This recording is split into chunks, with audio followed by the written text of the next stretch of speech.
حضور نے فرمایا کہ میں قرآن مجید کی ایک ایسی آیت جانتا ہوں، اگر تمہیں معلوم ہو جائے، لوگ اس کو تھام لیں، اس کو پکڑ لیں، تو ان کے لیے وہ آیت کافی ہے۔ ایک آیت قرآن کی جو میں جانتا ہوں، اگر لوگ اس کو تھام لیں، اس پہ عمل پیرا ہو جائیں، اس کو روحوں میں اتار لیں، اس کو اپنے عمل کا حصہ بنا لیں، اس پر یقین و اذعان کا جہاں آباد کر لیں، تو فرمایا کہ وہ ایک آیت ہی ان کی پوری زندگی کے لیے کافی ہے۔ اللہ اکبر! اور وہ آیت کیا ہے؟ حضور نے بتائی، وہ آیت یہ ہے، وَمَن يَتَّقِ اللَّهَ يَجْعَل لَّهُ مَخْرَجًا وَيَرْزُقْهُ مِنْ حَيْثُ لَا يَحْتَسِبُ، کہ جو اللہ سے ڈرتا ہے اللہ اس کے لیے راستے کھول دیتا ہے اور اس کو وہاں سے رزق دیتا ہے جہاں سے اسے گمان بھی نہ ہو۔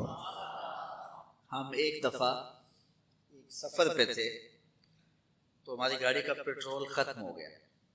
اتفاق سے ہمارے پاس کوئی رقم نہیں تھی کہ جس سے ہم پیٹرول ڈلوا سکیں، تو میں نے اپنے ساتھی سے کہا کہ یہاں کوئی قریب ترین ساتھی ہو تو اس کا نمبر ہو تو اس کو فون کرو کہ ہمیں تھوڑی سی رقم بھیجے تاکہ ہم گاڑی میں پیٹرول ڈلوا لیں، اور اگر کوئی قریب یاد آ جائے تو ہم اتنا سفر کر سکتے ہیں 1-8 کلومیٹر۔ تو اچانک ایک ساتھی یاد آ گیا کہ وہ یہ دوسری تیسری روڈ کے اوپر اس کا گھر ہے، تو ہم نے گاڑی ادھر موڑی، تو ابھی اس کے گھر نہیں پہنچے تھے، تو ایک آدمی ہمیں دیکھ کے تو حشاش بشاش ہو گیا۔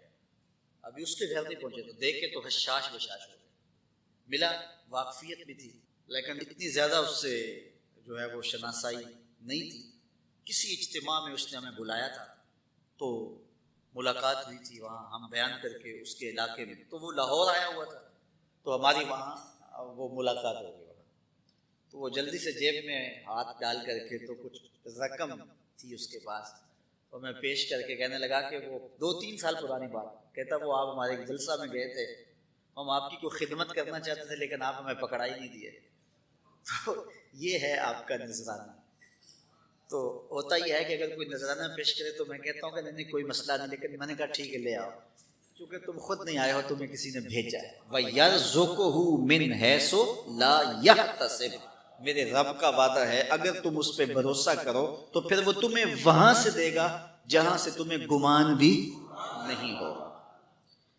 یہ یہاں ٹول پلازا ہوتا تھا نا، یہاں یہ جو پنڈی بائی پاس کے باہر، ہم 3 دن کا مسلسل سفر کر کے آئے، تو جو رقم وغیرہ تھی تو وہ کہیں راستے میں ختم ہو گئی۔ جہاں جیب میں ہاتھ ڈالا تو ہمارے پاس وہ اتنے پیسے بھی نہیں تھے کہ وہ ٹول والے کو دے سکے۔ تو میں نے اپنے ڈرائیور کو کہا کہ تمہارے پاس کوئی ہے، تو وہ کہنے لگا جی میرے پاس بھی کوئی نہیں ہے۔ تو میں نے کہا چلو اس سے ادھار کر دیتے ہیں، اس کو ہم کہتے ہیں کہ ہم قریب ہی رہتے ہیں، ابھی جا کے آپ کو بھیج دیتے ہیں۔ تو ہمارے سے جو اگلی گاڑی تھی اس نے اس کو کہا کہ یہ جو پیچھے والے ہیں نا ان کا بھی کاٹ لو۔ اس نے ہمیں پہچان لیا، تو اس نے کہا کہ یہ جو پیچھے گاڑی آ رہی ہے نا اس کے بھی لے لو۔ تو اس نے پیچھے مڑ کے دیکھا تو اس نے کہا اچھا یہ وہ آ رہے، چلو تم بھی رہنے دو۔ تم بھی جاؤ اور وہ بھی جائے۔ تو یہ ہم نے کئی مناظر زندگی میں دیکھے۔ تو اللہ کے محبوب فرماتے ہیں قرآن میں ایک ایسی آیت ہے، اگر تمہیں پتہ چل جائے اور اس پہ تمہارا عمل ہو جائے، وہ تمہیں وہاں سے رزق دے گا جہاں سے تمہیں گمان بھی نہیں ہوگا۔ اللہ اکبر! بہت سارے واقعات زندگی میں ایسے رونما ہوتے ہیں۔ یہ اچانک 2 باتیں میرے ذہن میں آ گئی تو میں نے آپ کے سامنے رکھ دی تاکہ اس سے یقین میں پختگی ہوتی ہے، بالخصوص جو مبلغین ہیں ان کے لیے خاص طور پہ یہ باتیں ہیں۔ بس اس پہ توکل رکھ کے چلتے رہیں، پھر دیکھنا کہ اللہ تمہارے لیے کیسے اسباب مہیا کرتا ہے۔